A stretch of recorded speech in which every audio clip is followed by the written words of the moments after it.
guys, I'm Talita Gazzola, energy healer, spiritual therapist, and yoga instructor. And I'm here today to talk about a very interesting subject. But if you are new here, please subscribe to the channel. Here you'll learn a little bit about psychology, spirituality, and yoga. So today we're going to talk about people who are known to always be too much of something. Too affectionate, too needy, too sensitive, or whatever. We're talking to people who always thinks that whatever happens in their lives is their fault. People who feel a deep soul wound in their hearts. They feel that there's something missing, and they try to fill that emptiness with relationships, jobs, substance abuse, but it never feels satisfied. So people who feel this, are you there? Can you relate to these things? Tell me in the comments. Well, these are symptoms of people who have PTSD from feeling abandoned as a child. And the abandonment doesn't necessarily have to be literal. In the child's eyes, a parent's divorce can be felt like abandonment. The death of one of the parents or grandparents, or even neglect, can also lead to this abandonment trauma. Or even just the family and the carers finding your emotions too much. All these things give us an experience of loss and loneliness. We get used to not being noticed, to being too much and not getting our needs met. So as a child, it's like we have a jar that gets filled when the basic needs are met of feeding and sleeping. But there's also an emotional nurturing and attention that the child needs that sometimes does not get provided. And if not met, that person's inner child will grow up with an empty emotional jar. And that's where the feeling of emptiness comes from. If we experience abandonment as a child, we feel unworthy of the connection, attention, and love that we naturally crave and need. And so as adults, we'll spend most of our lives looking for things to fill in that jar. This will lead to attaching too quickly to people and situations of depreciation, where we accept crumbles of attention from people who don't really value the gift or who we are. But truth is, though, that we don't value and appreciate who we are because we were never reassured as a child of how special and unique we actually are. So people who have this abandonment trauma also demonstrate a great fear of rejection. They might choose a partner who's not available for them or even emotionally unavailable because that is a familiar feeling for them. We either expect to be abandonment and we keep our partners at arm's length, or we cling to them to prevent the abandonment. We also tend to sabotage our relationships, putting people away to reaffirm the belief of abandonment.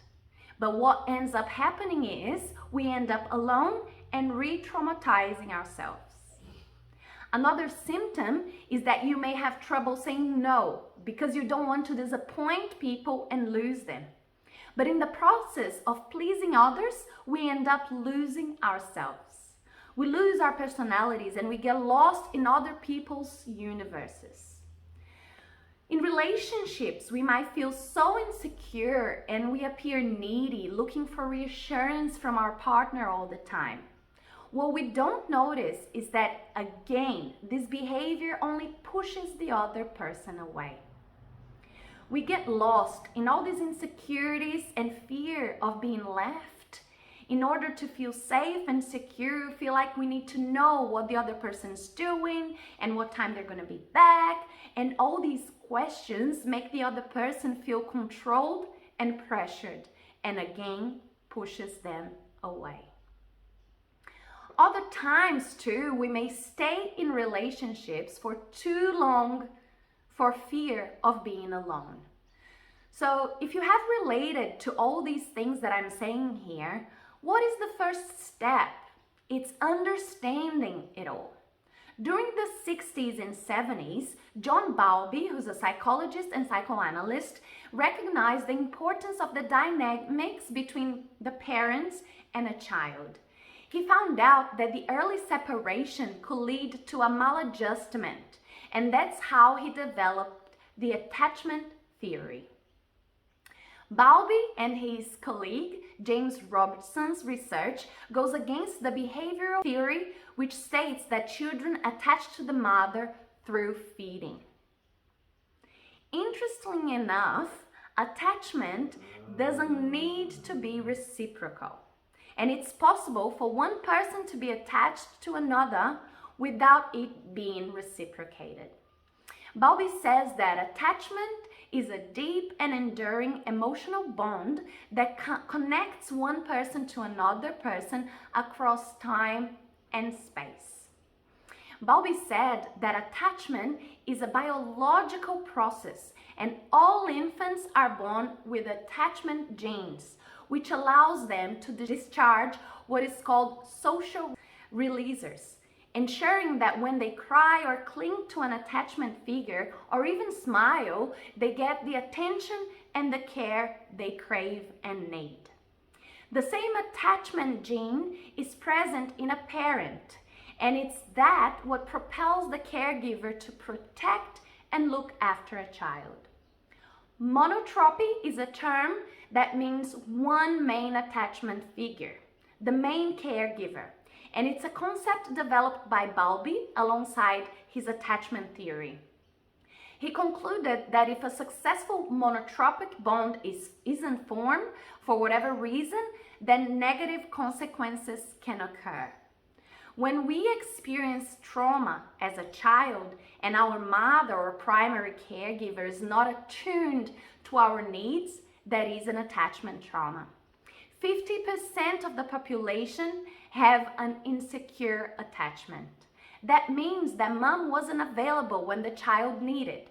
They might have been working or drinking or just depressed. But as a result, the child had to learn to care for themselves and developed various adaptations. Our attachment experience keeps acting itself in our daily lives, replaying in our jobs, in our relationships, how we respond to stress, and even the way we treat ourselves and other people. Bowlby identified 4 types of attachment styles: the secure, the anxious, ambivalent, disorganized, and avoidant. And if the bond between the primary caregiver is warm, caring, loving, and the child feels loved and cared for, and then they develop the ability to form healthy relationships, that's a secure attachment style. Children with secure attachment styles are active and demonstrate confidence in their interactions with others.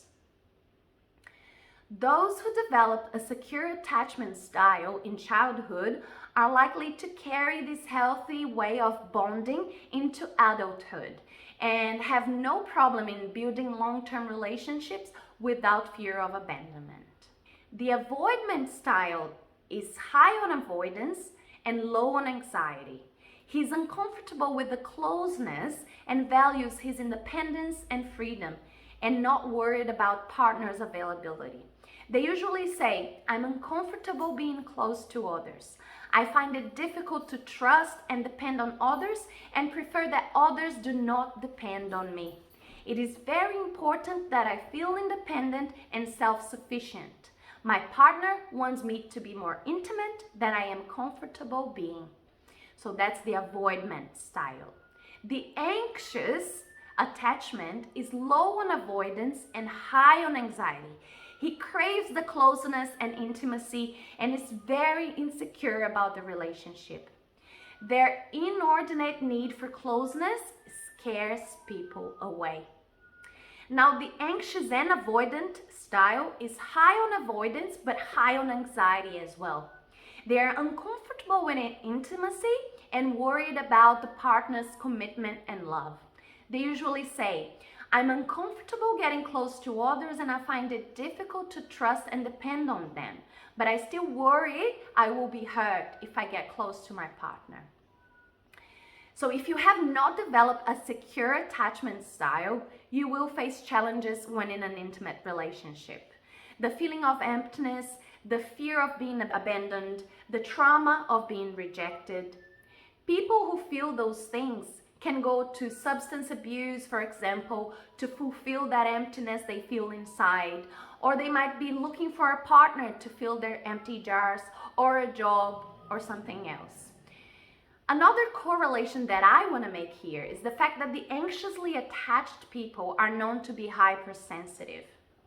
People with substance abuse are also known as people being highly sensitive. And borderline personality disorder spectrum are also characterized by being hypersensitive as well. And their lives revolves around their intimate relationships.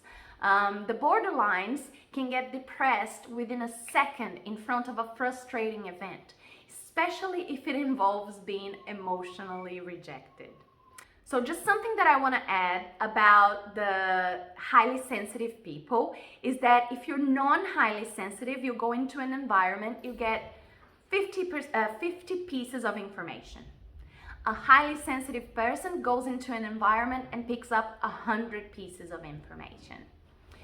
So just to go a little bit more about the borderline personality, they get irritated easily, what may cause a bit of social discomfort sometimes.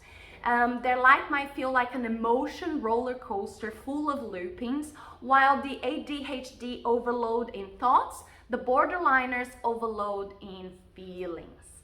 So sometimes they're so impulsive that they might display rage or fury attacks. They live in a limit of an emotional desperation in front of the possibility of being abandoned or rejected. What I'm trying to do here is to widen our perspectives around all these subjects. In my studies about substance abuse, individuals may have a genetic predisposition, but it's definitely trauma what makes a greater impact, and people fall into drug addiction or some other kind of compulsive behavior as shopping or eating or even working. Some approaches see addiction as a disease, which I don't agree, and others see addicted people as highly sensitive, and that's why they seek substances to alleviate the pain they feel.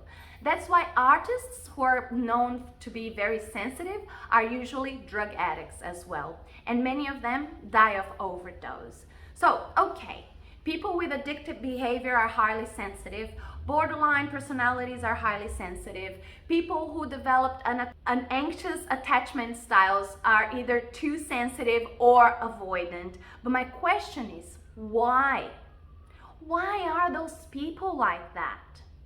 People develop these coping mechanisms during their childhood. They learn how to deal with the lack of attention and affection their own way, and they build their own reactiveness to these kind of situations. Some may seek relief in substances. They might develop a heightened sensitivity as well, and as an insecure personality, they're always desperate, fearing the abandonment. So these people can be classified as drug addicts, borderline personality disorder, or anxiously attached, or whatever you want to call it. But what I am here to say is people romanticize things too much. Oh, the artists are so sensitive that they need something to relieve their pain, or borderlines are always desperate to live and their lives revolves around their intimate relationships. But my question is, why? Why? And no matter what it is, you gotta find what's beyond the addiction, behind the anxiously attached. And the answer is because as children, they have been through some kind of trauma. The great majority of people don't even know they have suffered trauma as children because they never addressed it. They never looked at it. So they are fine with being stereotyped as too sensitive or drug addict or whatever they get to be called and classified as. But the thing is that they develop these mechanisms because they didn't learn to self-regulate. I'm going to say it again. Whoever the primary caregivers of these people were, they either weren't available or they didn't learn how to self-regulate themselves, so they couldn't pass it on forward to their children. So we become these adults full of issues to solve, and we conform with the boxes people put us into, and we just settle. Well, let me tell you something. People can change. Until the day we die, we are able to change our behavior. It might be a hard choice to make, especially after the age of 35, where all of 95% of your behavior and beliefs are conditioned and automatic. But why conform with being called an addict or a borderline or an anxiously attached person? Do not let these labels define who you are. Once you have identified your reaction mechanisms of defense of your inner child, you can start to do the hard work. As I say, there are no therapists who can save you. They can only help you. But if you are not willing to see through the traumas and work through them, you will remain always in a circle. But life can be a spiral of evolution. Every situation that repeats itself in your life, it's to show a lesson you haven't learned. So it might take years just to be able to bring these things to awareness. The trauma, in fact, it won't go away. It will always be there. We can only re-signify it. We can only change the way we look at it. We can only work through it being aware of the reactions when they happen, because that's when the work's gotta be done. So for example, you're an anxiously attached person or borderline or compulsive behavior, whatever, and you have a friend who's moving out of the house and you guys live together and you're really attached. You see this person packing their bags and you start crying and you think, they are leaving because of me. That thought you just caught is what that infant thought when someone abandoned them. But now you have the power to change and rewire your brain to another pattern of thoughts. So what you might do, you can put your hands into your heart chakra and repeat to your inner child, it's okay. I'm here for you. You are okay. They're not leaving because of you. It's the movement of life. People come and go, and it's okay. You are an amazing being, and I'm here for you. So yeah, what I'm trying to say is, yes, you can be classified as something at a point in your life, but do not let that define you. You can go past that label. You are much more than, and you are capable of change. You deserve to have better relationships in your life. And that's what I'm here to show you. So the first step is bring it to awareness. Then do the hard work. Read about it. Go to therapy. Meditate. Pay attention to your thoughts. Don't let yourself be defined by labels. We are agents of change, and change starts with us. Improving ourselves helps us improve the world and inspire people around us. What are you waiting for? Let's do the hard work together. And I'm here to share tips with you on redirecting your negative thoughts and beliefs and to help you re-signify all that keep you stuck in the same place. So if you liked this talk, share this channel with someone you think you would appreciate it. I thank you very much for watching and see you next time.